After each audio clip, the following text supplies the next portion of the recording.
Hi everyone, how you doing? Michael here. Good morning. So, I don't know. I might go into work today. I'm not sure. This agency is very flexible. You can literally just book it on the day. Basically, I work in different kitchens, pubs. Yeah, just let me try and think for it. I think they're just basically all pubs that I work at. The agency does pubs, and then you can apply for kitchen jobs or different jobs. So you can apply for a chef's job. Obviously, I'm not. I don't know how to chef, or the correct word is I don't know how to cook.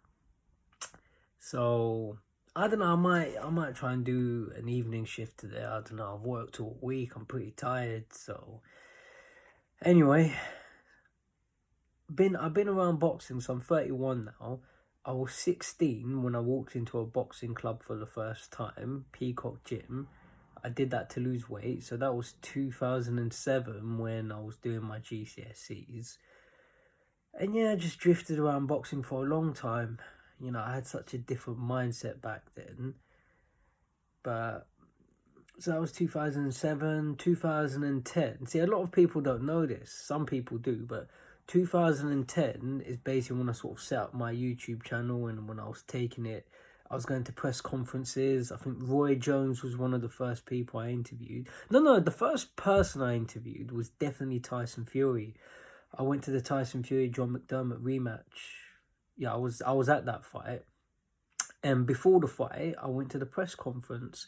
Fury's the first person I interviewed. Who else was there? Tom Dallas, Frank Maloney. That was July 2010. And yeah, I used to go to press conferences, and I was around boxing, and I didn't really take it seriously. I was just messing around. Obviously, I was like 20 then. I was immature. I'd say I was very intelligent, but I was definitely immature, and I didn't really have any plans. I mean, I dropped out of college, you know, well done, great idea, it's a very stupid idea dropping out of college. So yeah, just gonna have to do that now. University, I want to go to university as well. But if you check this out, I got some letters today from the British Boxing Board of Control. So here you go. Let me take a look. British Boxing Board of Control. I'm applying for different licenses. One of them's a trainer seconds license. The other one's an MC, Master of Ceremonies. Basically, the guy that has to announce the fighters. What's his name? The David Diamante. I don't know what's happened to him. What I mean, he had some sort of motorbike accident. I hope he's okay. Met him once or twice. He seems alright. Yeah, I don't mind him. I think I like Americans more than I like the British. Like when I say, if you take people in boxing, I prefer American people than British people. Americans are more. They've got more personality. They're more honest. Some of these British people are weird and awkward. The Adam Booths and people like this. I wish David Diamante well. If I didn't like him, I wouldn't say it. I'm not politically correct. I mean, there's billions of people on planet Earth. I'm not just going to say I feel sorry for everyone that gets into a motorbike accident. So I wish him well. But his job is an MC, and obviously I can't do his voice. But, what he always says the fighters' names twice, doesn't he? Coming to the ring, Shannon Courtney. And obviously I think the most famous MC of all time is Michael Buffer. Let's get ready to rumble.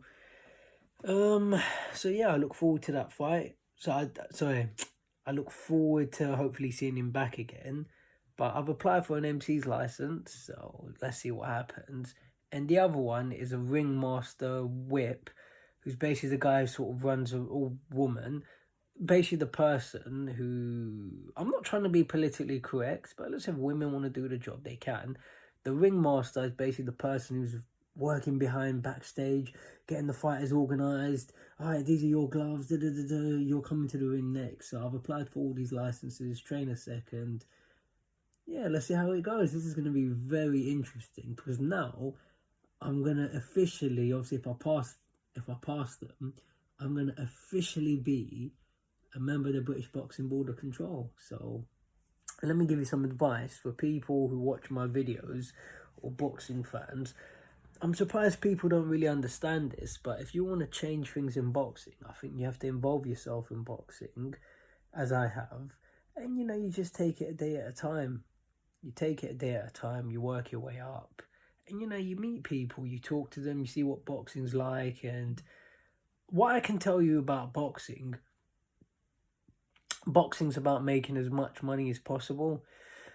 Don't believe anyone. Like, most of these people, they don't really care about legacy. They just care about making as much money as possible. And I don't even know what they spend it on. I mean, gambling, drugs, sex. I don't know. You'd have to ask them. But, you know, how do you have people like David Haye and Chisora making what they make and then running into financial problems where you make, you know, you're making, say, 400 grand, £400,000 a fight or upwards. I mean, the average person, you know, that makes 15, 20 grand or 30 grand, and you're making what they make in one night and you're still going broke. I mean, I'm not saying it's funny, but I just guess, obviously, the lifestyle, they spend a lot, they don't know how to save their money, you know. And all I'm trying to get at, one of the biggest things in boxing people don't seem to understand, the fans, I'm telling you, a lot of fighters are just money motivated, and I'm not judging them. I'm not saying there's anything wrong with that, but just to give you an understanding, they don't care about legacy. Like David Haye, he never cared about legacy, fighting once a year, fighting people like John Ruiz and Audley Harrison. I mean, I wish David Haye well, but, you know, and obviously I'm the same. Like, I've been working. I'm trying to. One of my plans, I want to try and get one of these YouTubers to fight me, but obviously I'm just doing it for the money. I'm not going to pretend I have any problem with them. Tommy Fury I don't like. Jake Paul I do like. I like him as a person. And I mean, yeah, maybe he's just trying to say the right things. But listen, I wish Jake Paul well. But, you know, if the chance ever came, obviously I'm not delusional. If I ever become famous enough to fight people like that, listen, I'd fight Jake Paul. That money's just too hard to resist. I admit, at this moment in time, judging from my performances last year, obviously I wasn't fit and I was using sauna steam room a lot to lose weight. Probably had an effect on my punch resistance. At this moment in time, on paper, you'd have to say Jake Paul knocks me spark out, probably. I'm an honest guy, I'm not going to lie. Yeah, he could knock me out. You know, because obviously if he can knock out Tyron Woodley, I mean, some of the other guys he boxed are not as good as me, or I hope not at least. But Tyron Woodley's a former MMA champion, isn't he? I don't know a lot about him, but he's bigger than me, he's more muscular, he's been training for however long. You know, what Tyron Woodley does in one workout, you know, obviously I've seen a couple of videos of him training. So if you can knock Tyron Woodley out with one punch, basically, you're probably going to knock me out as well. So on paper at least. So I'm not lying. So yeah, I think me versus Jake Paul, if I become famous enough, it would be a very difficult fight. And if they offered me that fight, the smart thing to say would be no, because like your guy could knock me out. But I'm not gonna say no. I'll take the money. That money's too hard to resist. I'm not delusional. If it was someone like Mike Tyson, oh Michael, we want you to take on Mike Tyson in an exhibition. Nah, I don't care if you offer me 50 mil. I'm not getting punched in the head for real by Mike Tyson. I'll do an exhibition, but like, I've got it on paper. He's not allowed to knock me out. Simple as that. Nothing. Same with Mayweather. Like, would I fight Floyd Mayweather? All right, let's just say by the end of the year. If, I'm not delusional, if I was famous enough for them to make an offer, oh, Michael, we want you to take on Floyd in the exhibition, I'll take him on. But again, I'm not going to get knocked out for money. I don't care. But how much brain damage is Floyd going to do to me? I'll take him on. But again, I want it on paper. Floyd's not allowed to knock me out. I don't care. Nah, I'll take on the little YouTubers, the Deji Paul and Slim and Fuzi Tube and what's the other guy's name? Adam Salah, people like this that I can beat. I'm not gonna flip and beat Floyd Mayweather by the end of the year, am I? Like, I'll spar him if you want to get in there and do a little spar, or if you want to have a friendly exhibition. But I'm not gonna get knocked out by you know, like a former world champion. I mean, I sparred Kell Brook. You saw how that went. I got dropped about 4 times, and he wasn't even trying. So, but all I'm trying to say, I don't think I'm going off point, but boxing's about money. It's about money. That's all it is.